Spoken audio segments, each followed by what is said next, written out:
Tak jsme u druhého dílu. Ono se mi to vyplo, protože to bylo asi přes čas to video, tak vám natáčím druhý díl. Uděláme šmouly. Jo, to měl jsem točila Donalda k tomu.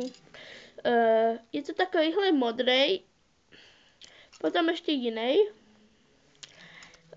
Malíř. Kuchtík. Další kuchtík. Směvavej a koumák a samozřejmě šmoulinka. Mám tu potom takovýhle krys, nebo prostě nějaký myšky.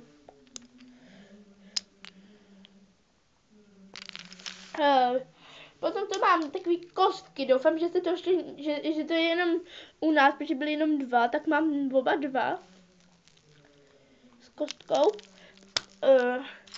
Krtky, s tím se zdržovat nebudu, prostě krtky. Takhle máme ještě nějaký, a teď jdeme na ty nejlepší, předposlední, gumový.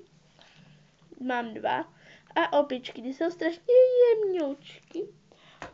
Potom tu mám nějaký takový příšerky jenom prostě.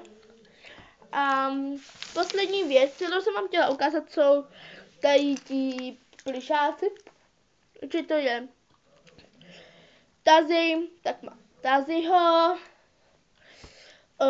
kojota, tak mám ještě kojota a poslední je zajíc a mám i zajíca. A teď vám někoho chci představit, když je to konec videa druhý. Teď tak vám představuju moju ségru. Ona se mnou natočila i ty japonské sušenky a která se bála, že jo, tak se překonala.